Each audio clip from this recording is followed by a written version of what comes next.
तित्थं धम्मस्य कर्तारं से पुनतिथयरे ससौवसिद्धे विशुद्ध सद्भावे समनेय नानदंसन चरित तव विरियायारे ते सव्वे समगं पत्तेगमेव पत्तेगं वन्दामि वर्तन्ते अर्हन्ते मानुषे खेते किच्चार्हन्ताणं सिद्धाणं तहनं गणहराणं अज्जावयवगाणं साहूनं चेदि सव्वेसिं तेसिं विशुद्धदंसन नानपहाणा समं समासेज्य उवसंपयामि सम्मं जत्तो निर्वाण संपत्ती। स्वाध्याय कक्ष संपेपर्यंत आपणा सर्वांना चतुर्विध आहाराचा त्याग असणार आहे। अंतिम शासन नायक 1008 भगवान महावीर स्वामी की जय। द्वादशांग श्रुत देवी की जय। प्रवचन सार ग्रंथ आपण बघतो आहे आणि पहिला ज्ञान तत्व प्रज्ञा आपण अधिकार, ज्याचं दुसरं नाव देवाधिकार आहे, हा आपण बघितला। आणि याची समरी बघत असताना आपण 48 गाथांपर्यंत काल येऊन पोहोचलो की कशा रीतीने हा सारांश रूपामध्ये आपल्याला पूर्ण भाव ग्रहण करता येईल, एकमेकांचा सिक्वेन्स कसा आहे, काय आचार्यांना याच्यामधून सांगायचं आहे, याचा उहापोह आपण कालच्या गाथेपर्यंत बघितला। आणि काल आपण शेवटचं आपण जिथे ठेवलं की जो सर्वांना जाणत नाही तो एक आत्म्याला देखील जाणत नाही। म्हणजे जो सर्वज्ञ आहे तोच आत्मज्ञ आहे, कारण जे ज्ञान आपल्या पूर्ण वैभवाने परिणमित होत नाही ते स्वतःला पण परिपूर्ण रीतीने जाणत नाही। पूर्ण विलास ज्ञान पर्यायी प्रगट झाला नाही आणि जो अशा आत्म्याला पूर्ण विलास ज्ञान पर्यायी प्रगट झाला नाही आणि जो आत्म्याला जाणतो तो सगळ्यांना जाणतो। ज्ञान की रीति को क्यों न विचारे, ज्ञानाची रीती तू आधी जाणून घे। ज्ञानाची ही अशीच अलौकिक असीम अशी वृत्ती आहे। आणि यानंतर आचार्य क्षायोपक्षमक ज्ञानाची कमतरता दाखवितात। क्षायोपक्षमिक ज्ञान मनपर्यय ज्ञान असेल तरीही ते ज्ञान औदैक अज्ञान सहित असतं, याच्यामध्ये काही ना काही न्यूनता नक्कीच आहे हे स्पष्ट केलेले आहे। आणि अशा या क्षायोपक्षमिक ज्ञानाचा अहंकार हा व्यर्थ आहे।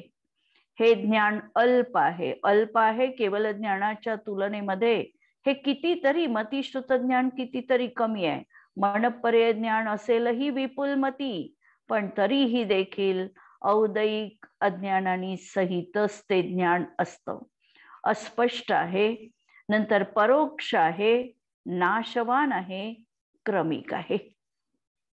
क्षायिक ज्ञान हे परम महात्म रूप आहे, सातिशय आहे, अलौकिक आहे, असीम आहे, अक्रम आहे। अक्रम आहे म्हणजे युगपत ते प्रवर्तित होतं।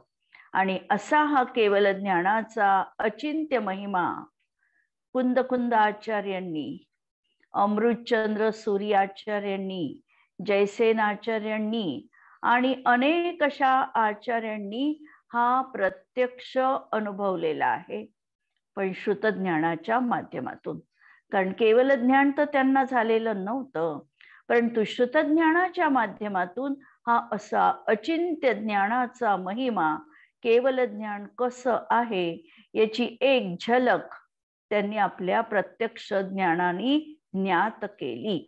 असा हा ज्ञानाधिकार, आणि या ज्ञानाधिकारामध्ये अंतिम निष्कर्ष त्यांनी ठेवला की आत्मा ज्ञेयार्थ परिणमन करणार नाही तर त्याला बंध नाही। ज्ञेयार्थ परिणमन याचा अर्थ ज्ञेयामध्ये इष्ट अनिष्ट कल्पना करणं। आणि सातत्याने जीवाचं अज्ञान अवस्थेत जाणण्याच्या कक्षेपर्यंत आमचं ज्ञान कधीच रुकत नाही। जाणल्यानंतर लगेचच इष्ट अनिष्ट बुद्धी, काही आम्हाला त्याच्याशी कोणत्याही प्रकारचा आमचा संबंध त्या वस्तूशी नसतो, आम्ही त्याच्याबद्दल काही बोललं नाही तरीही आमचं काम भागू शकतं, आणि तरी देखील आमची इष्ट अनिष्ट बुद्धी ही सातत्याने कार्य करत असते. हे चांगलं वाईट, राग द्वेष ही परिणती जीवनात असते, आणि यालाच म्हणायचं ज्ञेयार्थ परिणमन. आणि या ज्ञेयार्थ परिणमनानेच हा जीव सातत्याने कर्मबंध करत आहे. ज्ञानाधिकारानंतर आचार्य सुखाधिकार सुरू करणार आहे. याचं कारण असं की ज्ञान आणि सुख ह्या एकाच नाण्याच्या दोन बाजू आहे. खरं ज्ञान ज्या वेळेला जीवनात आलं त्यावेळेला निर्भेळ आनंद, मिश्रित आनंद नाही, निर्भेळ, की जो केवळ ज्ञानाचा आनंद आहे आणि असीम आनंद आहे, केवळ ज्ञान सदृश आनंद आहे, हा आनंद जीवनामध्ये नक्कीच येणार आहे. आणि ही प्रसन्नता, आनंद जर असेल तर आम्हाला खरं ज्ञान झालं हे समजायला हरकत नाही.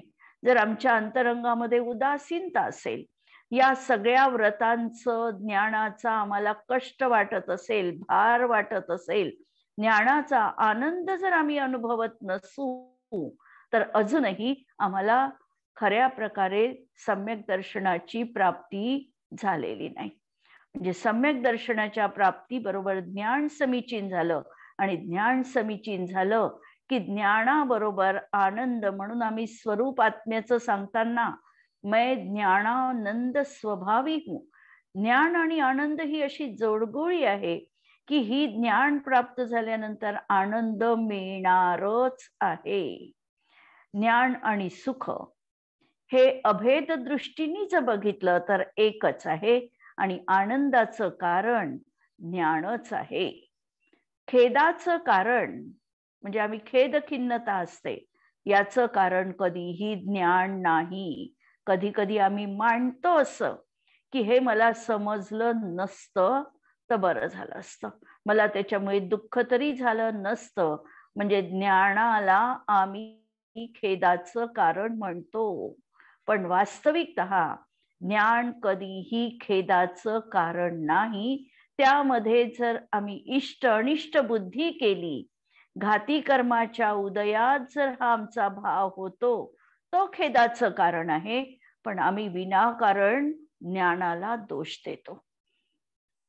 अतींद्रिय ज्ञानातच खरं परम सुख आहे. अशी ज्याची श्रद्धा नाही हा अभव्य आहे, आणि नंतर ज्याची श्रद्धा होईल तो दूरभव्य आहे. भव्याचे 3 भेद केलेले आहे. पहिल्यांदा तर अभव्य, कधीही त्याची जिनेंद्र भगवंतावर श्रद्धाच उत्पन्न होत नाही. पर्यायीमध्ये तो कधीही सम्यक दर्शनाची प्राप्ती करून घेऊ शकत नाही. जिनेंद्र भगवंतांनी जे सांगितलं ते कपोल कल्पित आहे अशी ज्याची दृढ मान्यता आहे तो नक्की अभव्य जीव आहे. आता ही सगळी उपदेश परंपरा याच्यावर पुढे कालांतराने ज्याची श्रद्धा बसेल तो दूरभव्य. आणि काही जीव असे असतात की जी अभव्यासम भव्य, भव्यता आहे परंतु त्यांना कधीही अशा प्रकारचं प्रबल निमित्त कारण मिळत नाही, आणि ते अभव्याप्रमाणेच निरंतर संसारामध्ये परिभ्रमण करतात. त्याला अभव्या समभव्य म्हटलंय. प्रवचन सारमध्ये 2ची चर्चा केली, एक अभव्याची चर्चा केली आणि दुसरं दूरभव्याची चर्चा केली. आणि जे ऐकल्यानंतर ज्याच्या अंतरंगामध्ये ताबडतोब मनामध्ये परिवर्तन होतं की जिनेंद्र भगवंतांच्या वचनावर ज्याची आस्था आहे, आचरणात भलाई त्याच समयात उतरणार नाही, पण आस्था ज्यांनी ठेवलेली आहे तो निकट भव्य असणार आहे. आता पुढे आचार्य सांगतात की ज्यांना विषयांमध्ये रुची आहे, जे विषयोपभोग भोगतात आणि आवडपूर्वक भोगतात, रुची आहे, त्यांना स्वाभाविकपणे जीवनात दुःख आहे. हा अत्यंत महत्वाचं निर्णय आणि त्या ठिकाणी तार्किक विवेचन आचार्यांनी दिलं की ज्यांची विषयांमध्ये रुची दिसते, ज्यांना विषय भोगावेसे वाटतात, त्यांना अंतरंगामधून स्वाभाविकपणे दुःखच आहे. जोपर्यंत इंद्रिय आहे तोपर्यंत दुःख आहे. आणि म्हणून या गाथेमध्ये इंद्रियांना करंटी, हतभागी ही विशेषणं दिलेली आहे. आणि विषय तृष्णेपोटी हा पाचही इंद्रियांच्या अधीन होऊन मृत्यूला देखील कवटातो. एकेका इंद्रियासाठी एकेकाचं उदाहरण दिलेलं आहे. स्पर्शनेंद्रियासाठीचं हत्तीचं उदाहरण दिलं, रसनेंद्रियाला गळ्याला मासा लागलेल्याचं उदाहरण दिलं, घ्राणेंद्रियासाठी भ्रमराचं उदाहरण दिलं, चक्षु इंद्रियासाठी झेप घेणाऱ्या पतंगाचं, दिव्यावर झेप घेणाऱ्या पतंगाचं उदाहरण दिलं, आणि कर्ण इंद्रियासाठी मृगाचं उदाहरण दिलं. या 5 उदाहरणांच्या माध्यमातून आचार्य सांगतात की एकेका इंद्रियाच्या वशीभूत होऊन हा जीव आपल्या प्राणांचा त्याग करतो. आणि हा मनुष्य प्राणी तर 5ही इंद्रियांमध्ये अडकलेला आहे. तिथेच भोगांप्रती याच्या अंतरंगात आकर्षण आहे आणि संयम धारण करण्यात हा अनुत्सुक आहे. तर मग त्याला काय म्हणावं, ही गोष्ट आचार्यांनी इथे प्रस्तुत केली. आणि विषयांची इच्छा हाच रोग आहे. विषयांची इच्छा होते हाच आमचा रोग आहे. आणि या रोगाचा प्रतिकार म्हणून हा विषय सेवन करतो. आणि या सुखामध्ये शरीर, इंद्रिये यांना कारण मानतो.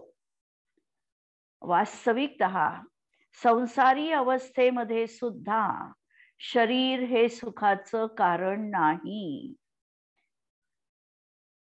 प्रत्येकाचीच काया ही कंटकपूर्ण आहे. काट्याची काया तर कंटकपूर्ण आहेच, पण प्रत्येकाचीच काया ही कंटकपूर्ण आहे. कायेनी जीवनात कधीही सुख मिळत नाही. सुखाचं साधन कथंचित काया आहे आणि कथंचित ते दुःखाचं साधन आहे. असा अनेकांत या ठिकाणी बिलकुल लावता येत नाही. हा मिथ्या अनेकांत आहे. आणि निश्चयाने, नियमाने किंवा एकांताने शरीर सुखाचं साधन नाही. हा सम्यक एकांत आहे. याला सम्यक एकांत म्हणायचा, कारण या ठिकाणी तीच गोष्ट तशीच आणि त्याच प्रकारे असणार आहे. दुसऱ्या प्रकाराने तिथे संभवनीय नाही. म्हणून हा झाला सम्यक एकांत. आता हे वाचल्यानंतर आम्हाला असा अज्ञानी जीवांना प्रश्न पडतो की सिद्धांना तर शरीर नाही, इंद्रिय नाही, विषय प्राप्ती पण नाही, मग ते सुखी कसे, अनंत सुखी ते कसे असतात? वास्तविकता ही आहे की सुख हे कोणत्याही बाह्य गोष्टीवर अवलंबून नाही. आत्मा प्रतिफल स्वाधीन आहे आणि त्याचं सुख देखील स्वाधीन आहे. वास्तविकतः जीवाचा ज्ञान, दर्शन, वीर्यात्मक स्वभाव हे सुखाचं कारण आहे. आणि इथपर्यंत आचार्यांनी सुखाला या ठिकाणी प्रतिपादन केलं. आणि यानंतर 69व्या गाथेपासून शुभोपयोग अधिकार आचार्य सांगतात आहेत. शुभोपयोग अधिकार, शुभोपयोग याचा अर्थ देव गुरुशास्त्रांची पूजा, रत्नत्रयाची आराधना, व्रत, संयम, जप, तप आदी क्रिया यांना शुभोपयोग म्हटलेलं आहे. आणि हे शुभोपयोग अधिकार आचार्य आता सांगत आहे. संसारामध्ये इंद्रिय सुखाला कारणीभूत शुभोपयोग आहे. देवांची भक्ती, पूजा, मुनी, यती यांची वैयावृत्ती, दान, शील, तप म्हणजे शुभोपयोग आहे. आणि या शुभोपयोगाचं फळ जीवांना देवगती, मनुष्यगती किंवा तिर्यंच गती प्राप्त होते. आता तिर्यंच गतीत सुख कसं, तर कदाचित एखाद्या श्रीमंताच्या घरी एखाद्या तिर्यंच गतीतल्या जीवाचा जन्म झाला असेल. जसं कुत्रा आहे, तो देखील आपल्याला बऱ्याचदा दिसतो, तो देखील लक्झुरियस कार मधनं फिरतो, म्हणजे त्याला देखील त्या ठिकाणी शुभोपयोगाचं फळ मिळालेलं आहे.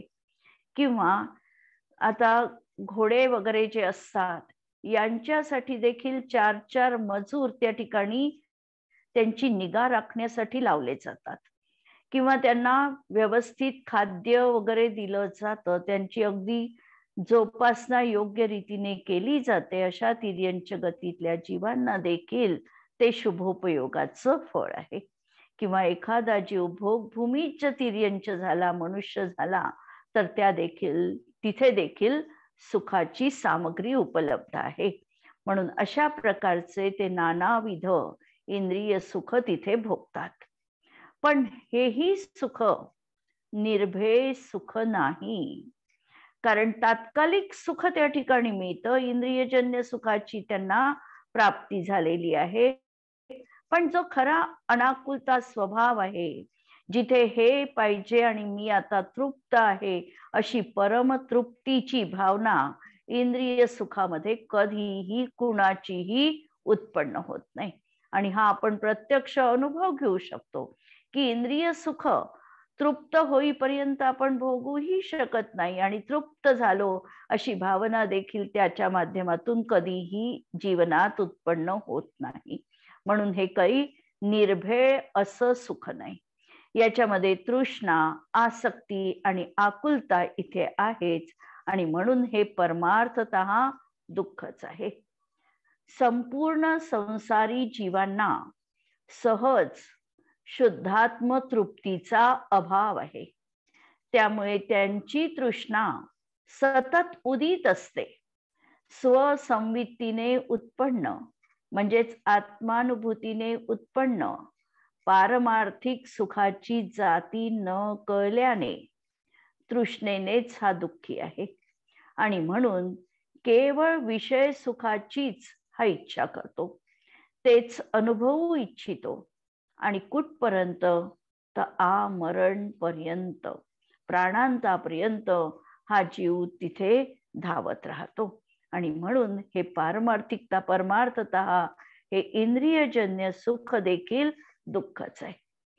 जयसेन आचार्यांनी इंद्रिय सुख आणि आत्मिक सुख याची तुलना करताना 5 गोष्टींनी ही तुलना केली की इंद्रियजन्य सुख हे परद्रव्यांची अपेक्षा ठेवते म्हणून पराधीन आहे. आत्मिक सुख परद्रव्य निरपेक्ष आहे म्हणून आत्माधीन आहे. याच्यामध्ये तीव्र क्षुधा, तृषा आदी अनेक बाधा सहित इंद्रिय सुख आहे आणि आत्मिक सुख समस्त बाधा रहित आहे. जे इंद्रिय सुख आहे ते विच्छिन्न आहे, नष्ट होणार आहे, काही काळ राहील, त्यानंतर नियमपूर्वक ते नष्ट होतं. परंतु आत्मिक सुख निरंतर राहतं, अखंड टिकतं. नंतर हे इंद्रिय सुख बंधाचं कारण आहे. दृष्ट, श्रुत, अनुभूत भोगाकांक्षा आदी अपध्यान सहित असल्यामुळे हे बंधाचं कारण आहे. आणि आत्मिक सुख मात्र अपध्यान रहित आहे म्हणून ते अबंध कारण आहे. आणि 5वी आणि विशेष महत्वाची गोष्ट सांगितली की हे सुख विषम आहे, अतृप्तिकर आहे, हानी वृद्धी सहित आहे. आणि आत्मिक सुख परम तृप्ती रूप आहे, हानी वृद्धी यांनी रहित आहे. अशा प्रकारे पुण्याचं कारण शुभोपयोग आहे आणि पापाचं कारण शुद्धोपयोग आहे, पापाचं कारण अशुभोपयोग आहे. पण दोन्ही अवस्थेत दुःखच आहे. म्हणून पुण्याला सुद्धा दूषणास्पद म्हटलेले आहे. पुण्य म्हणजे मिठी छुरी किंवा मीठ जहर असं म्हटलं जातं. जो संसार विषय सुख होतो तीर्थंकर क्यों त्यागे, काहे को शिव साधन करते, संयम सो अनुरागे. पाप आणि पुण्य या 2 मध्ये कथनचित त्यांनी समानता दाखविली, ती 4 गोष्टींच्या आधारावर. पाप पुण्याचा हेतू समान आहे. हेतू समान आहे याचा अर्थ पाप असेल तर मोहनीयाच्या उदयातच आहे आणि पुण्य देखील असेल तर मोहनीयाच्या उदयातच आहे. फक्त पापामध्ये मोहनीयाचा तीव्र उदय उदय आहे आणि पुण्यामध्ये मोहनीयाचा मंद उदय आहे. जे भाव होत आहे शुभोपयोग रूप भाव हे देखील मोहनीयाच्या मंद उदयात आहे, म्हणून त्यांचा हेतू समान आहे. दोहोंचा स्वभाव समान आहे, कारण दोघही कर्मबंधाचं कारण आहे. पाप असेल तरीही त्यांनी कर्मबंध होणार आहे आणि पुण्य असेल त्यांनीही कर्मबंधच होणार आहे. दोहोंचाही अनुभव समान आहे. अनुभव समान आहे म्हणजे त्याचं जे आम्हाला फल विपाक मिळतो आहे, हा विपाक देखील दोहोंचाही दुःख रूपाचाच असणार आहे. तात्कालिक सुख आहे पण अंततोगत्वा दुःखच आहे आणि दोन्हींचाही आश्रय समान आहे, परवस्तू त्यांचा आश्रय आहे. आणि अशा तऱ्हेने या दोहोंमध्ये एक समानता आचार्यांनी दाखवली. व्यवहार नयानी जर पाहिलं तर द्रव्य पुण्य आणि द्रव्य पाप याच्यामध्ये फरक जरूर आहे. अशुद्ध निश्चयने भाव पुण्य आणि भाव पापात आणि त्यांच्या फळात म्हणजे सुखदुःखात फरक आहे. पण शुद्ध निश्चयने हे दोन्ही भाव शुद्धात्म्यापासून भिन्न आहे, म्हणून ते समान आहे. आणि जी व्यक्ती पुण्य पापात भेद मांडते म्हणजे पुण्याला उपादेय मांडते, ती दर्शन मोहाने आणि चारित्र मोहाने ग्रस्त आहे. लक्षात ठेवा, जी व्यक्ती पुण्य पापामध्ये भेद मांडते, पुण्याला उपादेय मांडते, पुण्य कथंचित उपादेय आहे खालच्या दृष्टिकोनातून, पण सर्वथा उपादेय मांडते, ती व्यक्ती दर्शन मोहानी आणि चारित्र मोहानी ग्रस्त आहे. तिची 7 तत्वे समजण्यातच चूक आहे. लोखंडाची बेडी जशी व्यक्तीला बांधते तशी सोन्याची बेडी पण बांधण्याचंच कार्य करते. हा जीव पुण्याच्या माध्यमातून देवेंद्र, चक्रवर्ती, कामदेव इत्यादी निदान बंध करतो. आणि यानंतर जयसेन आचार्यांनी विधिदत्तो याचं स्पष्टीकरण केलं. ते असं म्हणतात की चिदानंद एक परमात्म तत्वच उपादेय असून बाकी सर्व हे आहे. या हेयोपादेय रूप ज्ञानाने ज्याने वस्तुतत्व जाणलेले आहे तोच विदितत्तो म्हणजे पदार्थांचा जाणकार आहे. उत्थानिकेमध्ये त्यांनी शुद्धोपयोगाला अनुष्ठान हा शब्द वापरला आणि याचा खूप खोल अर्थ किंवा भाव आहे. अनुष्ठान याचा अर्थ विशिष्ट प्रयत्नपूर्वक स्थित होणे, सातत्य असणे, निष्ठा असणे आणि अंगीकार करणे, हे भाव अनुष्ठान या शब्दामध्ये जोडलेले आहे. आणि म्हणून प्रवचनसारमध्ये शुभोपयोगाला धूर्त अभिसारिका अशा प्रकारचं संबोधन केलेलं आहे आणि शुद्धोपयोगच शरणरूप सांगितलेला आहे. शुभोपयोगामध्ये शुभोपयोगाची महिमा सांगितली नसून त्याची वास्तविकता दर्शविली. जिथे पुण्याच्या आकर्षणी आम्ही प्रभावित आहोत त्याची असारता या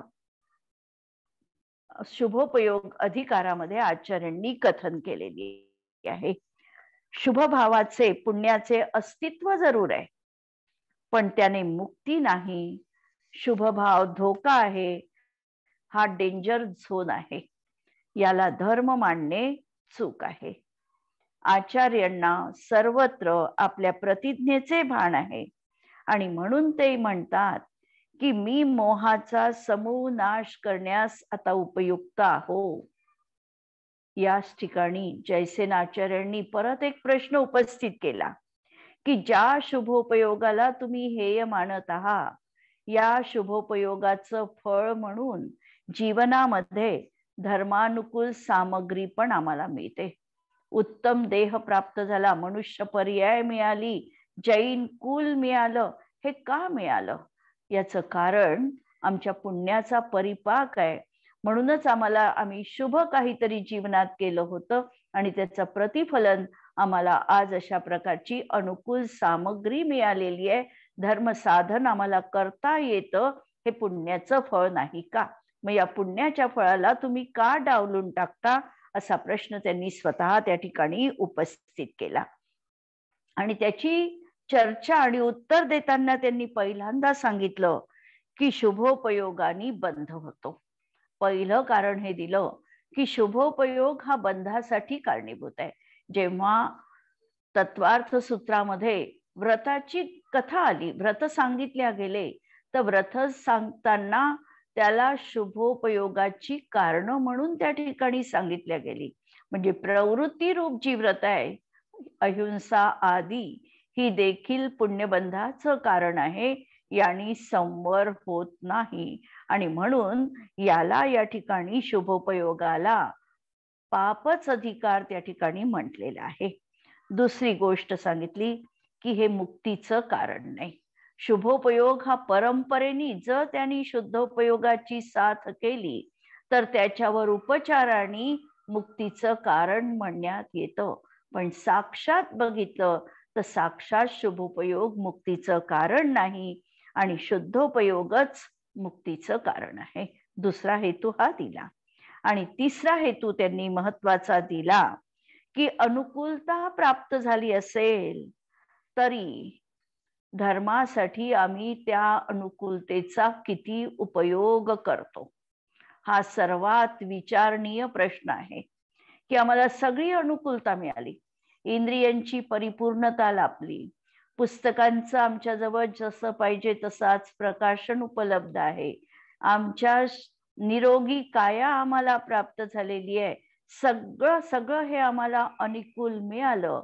पण आमच्या 24 तासांमधले धर्मासाठी आम्ही किती वेळ देतो आणि भोगांसाठी आम्ही किती वेळ व्यतीत करतो, हा प्रत्येकाने आपापली तुलना स्वतः करायची आहे.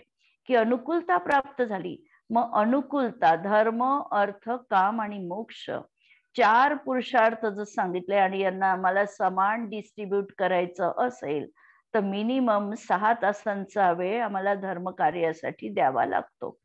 आम्ही किती काम धर्मासाठी करतो, शास्त्र अध्ययनासाठी, पूजा पाठासाठी, जप तप ध्यान आणि मुख्य म्हणजे सामायिक आणि ध्यान याच्यावर जास्त जोर, हे आम्ही किती जीवनामध्ये करतो याचं जर आम्ही बघितलं तर अनुकूलता प्राप्त झाली, पण अनुकूलतेला आम्ही धर्माचं साधन म्हणून कमी वापरतो.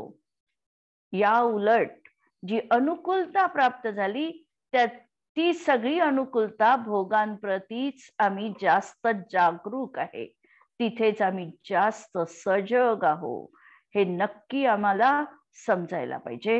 ही तिसरी गोष्ट सांगितली. आणि एक चौथी गोष्ट सांगितली की धर्मासाठी परद्रव्यांची अपेक्षाच नसते. धर्म हा स्वाधीन आहे, स्वाश्रित आहे. धर्मासाठी अनुकूलता पाहिजे, अत्यंत चुकीची गोष्ट. धर्म तर आमच्या अंतरंगाची परिणती आहे आणि अंतरंग परिणतीसाठी दुसऱ्या कुणावरही आम्हाला अवलंबून राहण्याची गरज नाही. हा आमच्या स्वाधीन आहे. जेव्हा पाहिजे तेव्हा आणि जसा पाहिजे तसा धर्म आमच्या जीवनात अवतरित होऊ शकतो. फक्त आमची तिकडे उपयोगिता पाहिजे. आमचा उपयोग परद्रव्यांपासून हटून अंतरंगामध्ये स्थिर व्हायला हवा की धर्म आमच्या जीवनात सहज उत्पन्न होणार आहे. इथपर्यंत आल्यानंतर आम्हाला 80वी जी गाथा आहे या गाथेवर वळायचं आहे. या गाथा आत्ताच आपल्या होऊन गेलेल्या आहे, त्याच्यामुळे हा भाग सगळ्यांच्या चांगल्या प्रकारे लक्षात आहे.